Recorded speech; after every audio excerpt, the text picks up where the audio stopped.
Good morning, everybody, and thank you very much for having me. Thank you to Corey and the organisers for asking me to come and speak with you today. Well, that was a really hard act to follow, Chris. Remind me always to ask never to be put on the program after you, because I don't have quite as many fluffy cuddlies to show the audience. But I do want to talk about a really important topic. It impinges on that theme of extinction that Chris spoke about. And it's about what we face in the future and how we as conservationists and land managers and natural resource people are approaching the challenges now and into the future. I want to take you firstly back. I'm not going to be very climate-y in this talk because I think Carl will probably do a bit more of that after me. But let me take you briefly back to ancient Egypt about 7,000 years ago, when formal agriculture really got going, and then fast forward to the 70s, and I know there are people in the audience that probably had clothes like this.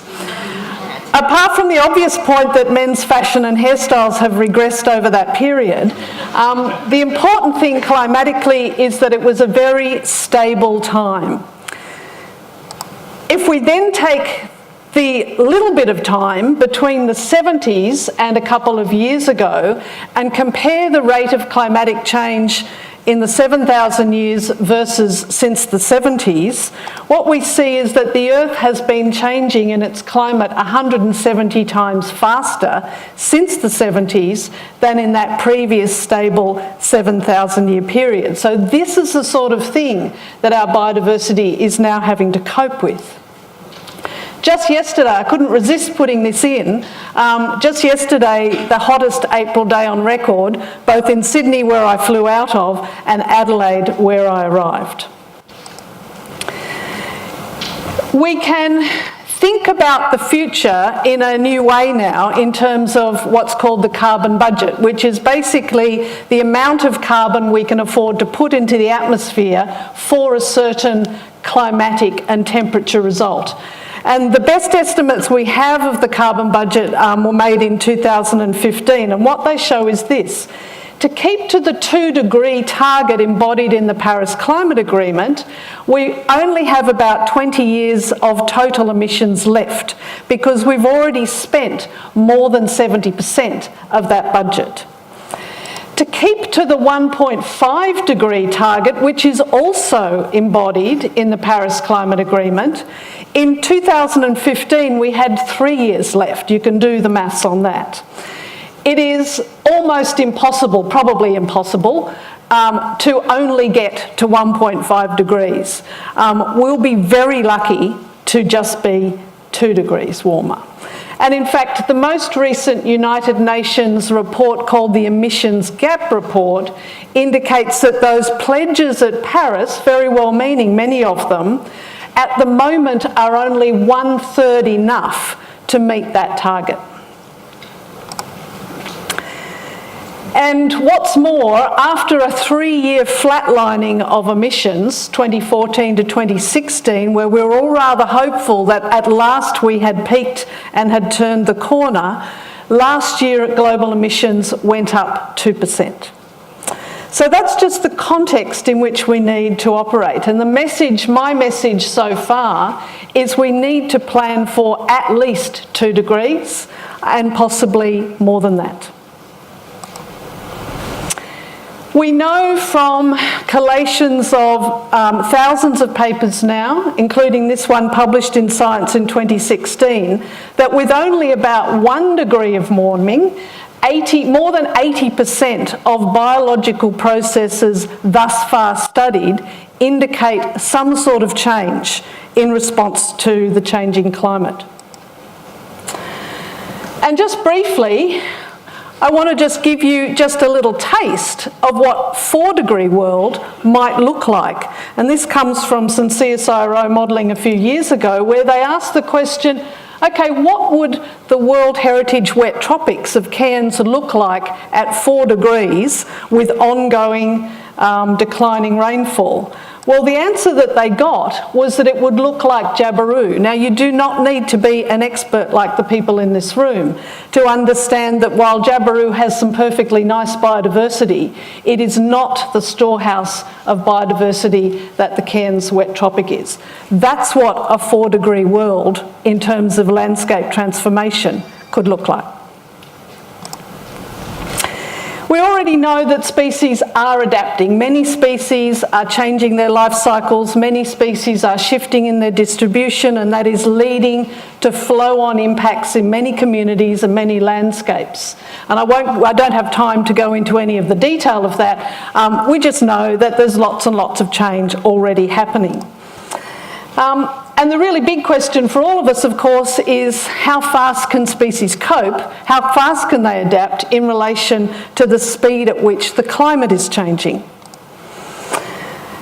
I don't have time to go into that for every species either. Suffice to say that the sorts of major changes that are being recorded in the literature tend to be for species like this. That is, species that can either fly or swim. They are moving, and some of them are moving very rapidly and on a very long way.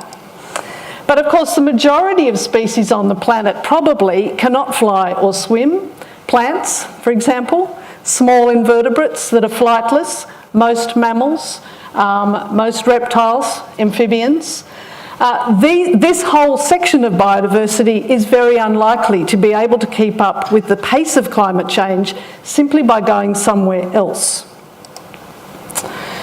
And we've also seen extreme events such as heat waves in the last few years have devastating impacts on some populations. This is just a couple of examples.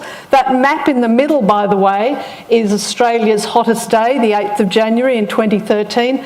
I'm really glad I wasn't in South Australia on that particular day when the Bureau had to come up with a new purple colour to denote the extreme of temperature. But on days like that, we see things like that endangered Carnaby's cockatoo there basically drop dead out of the trees. Grey-headed flying foxes, hundreds of thousands of individuals have died in heat waves over the last few years. And this photograph was taken last year on the Great Barrier Reef at Heron Island, a very popular snorkelling spot where we had 2 years in a row of absolutely catastrophic bleaching, where over 90% of individual reefs on the Great Barrier Reef were affected in some way. And we now know from surveys done by Lesley Hughes, no relation to me, that about 50% of the coral that did bleach during those events has now died. And final paper then, one published just last year, a really amazing collation estimating that about 47% of terrestrial non-flying threatened mammals, 23% of threatened birds show some sort of negative impact at some part of their range already, remember, with only 1 degree of warming. And we have had many predictions now of extinction rates in the future. They're very, very woolly and very, very speculative estimates. And I can say that, I've been involved in some of them. They are very woolly and speculative, but the numbers are very large and they represent thousands, if not hundreds of thousands of species, with the Millennium Ecosystem Assessment estimating that whereas the current extinction rate is many times that shown in the fossil record, the future extinction rate could be orders of magnitude greater than that. So the bottom line is species need our help, and the theme of my talk is really how well are we doing at providing that help? Well, we've been very busy. This is a graph from Web of Science of the number of papers published over since the 80s that have climate change somewhere in their title. The total number, getting up towards 300,000 papers now, if I'd updated this for 2017. That red line shows the number of papers that include species in the title. The little grey line is where those papers are about impacts on species, and the bottom yellow line is the number of papers. It's tens of thousands of papers that have talked about adaptation and species and climate change. So we've done lots and lots and lots of research. But the key question is how much of that knowledge generated by all that research has actually been translated into action. Well, we can think of adaptation action in the climate change space, I think, sort of fairly usefully along a continuum of the sort of passive end, cheap, non-controversial, all the way up to the much more active interventionist end, often expensive, often controversial. So let me just array a few of the sort of familiar adaptation actions along that continuum. We can do what we should be doing anyway, reduce other stresses to build resilience in populations. It's not, of course, enough by itself. This map shows the Great Barrier Reef in terms of the hotspot of bleaching, which was in the northern areas, which is where the other stresses are almost non-existent. It was formerly very pristine. This example simply shows that only reducing other stresses is no guarantee to protect things from the negative impacts of climate change. We can protect our landscape, restore it, reconnect it. All of those things are good things. Turning back the clock on the death by 1,000 cuts of our native vegetation. We can build new connectivity between landscapes, restore vegetation when we can. But we also know, indicated by my slides before, that many species, even if provided the corridor and the habitat, actually can't keep up simply with the rate of climate change, even when the habitat is there.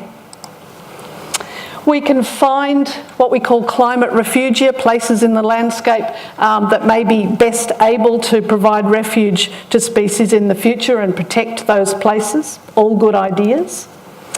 And at a small scale, we can do some adaptation actions that perhaps protect a few things. Most of this is being talked about in relation to coral reefs, things like shading, pumping up cold water, etc., etc. It might work on a very local scale, but it is expensive and it's local.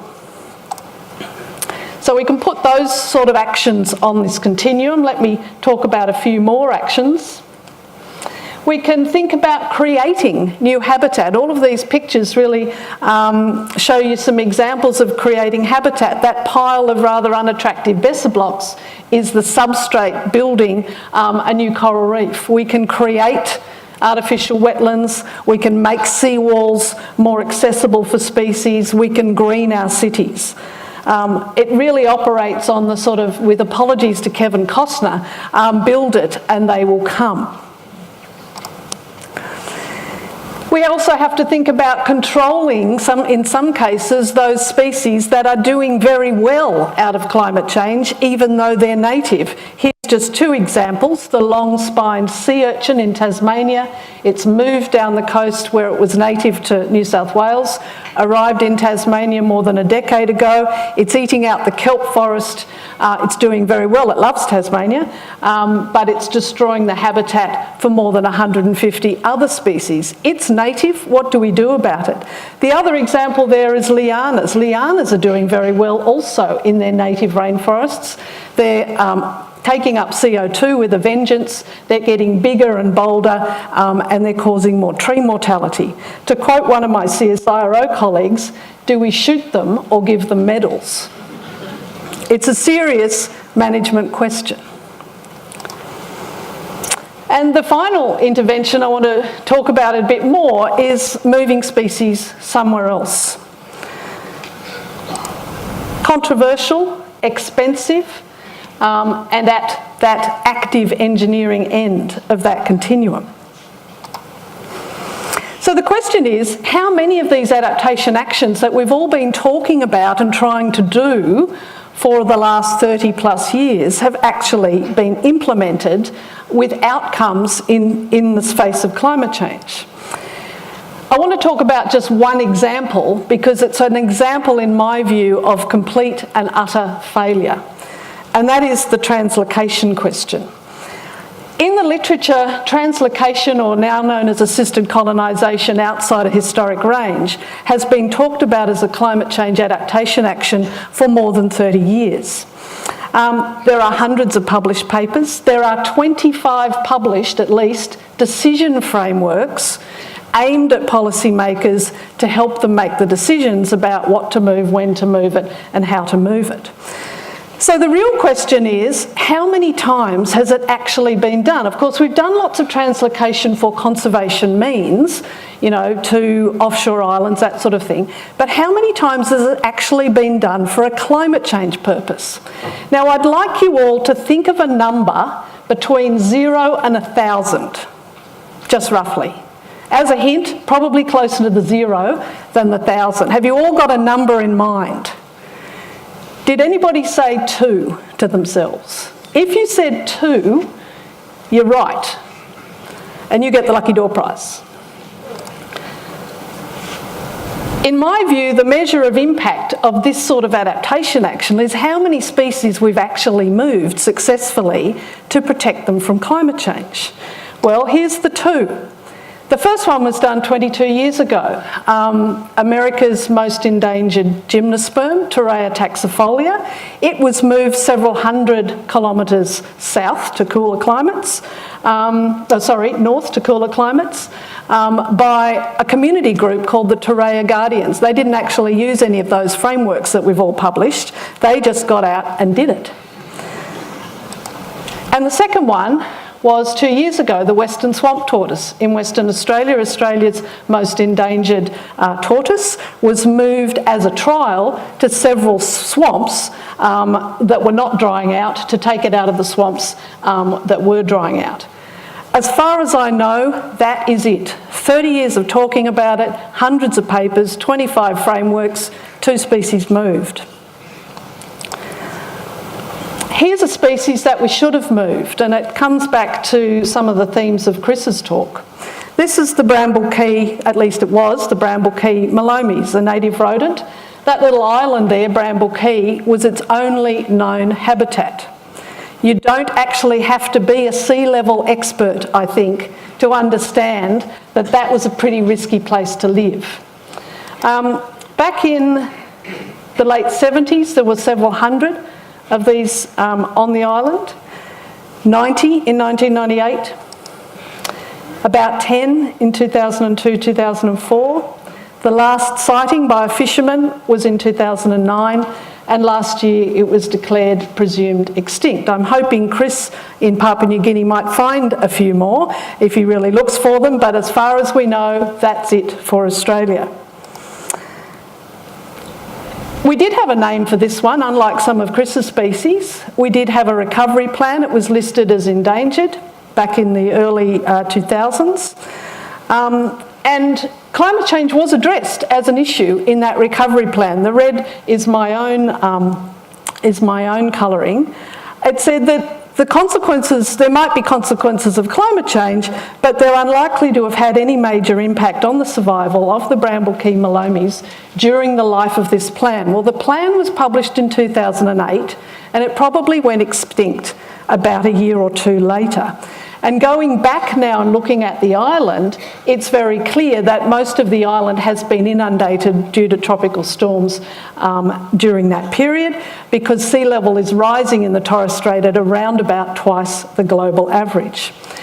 When you take another look at this recovery plan and do a word search on things like captive breeding, translocation, assisted colonisation, even climate adaptation, those words and phrases don't actually exist there.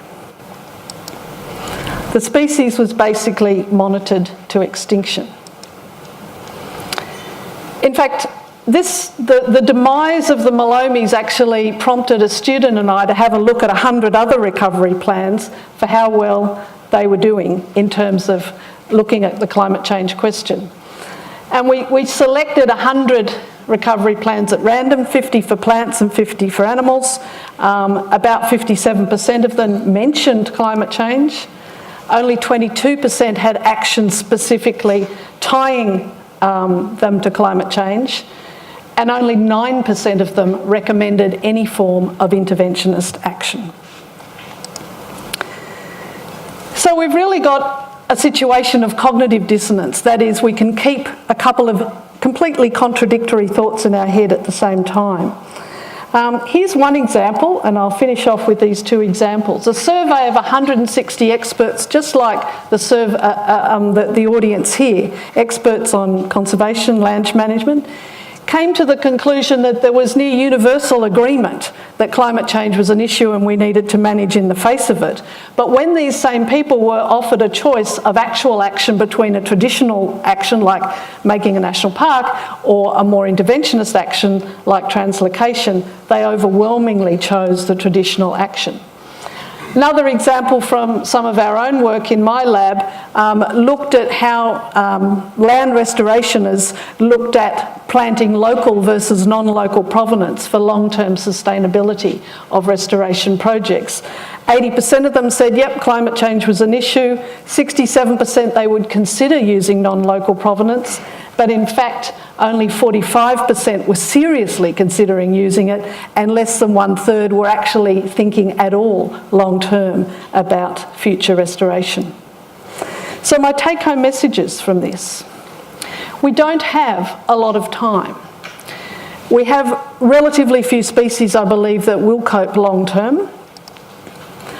We have a lot of knowledge, we've done a lot of research, there is widespread recognition of the risks, but policy and practice lag an awful long way behind this knowledge.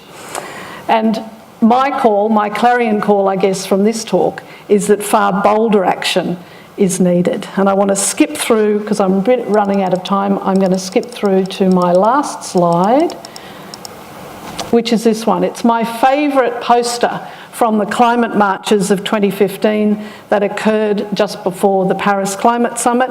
We are the ones we've been waiting for. I think that's all of us. Thank you very much.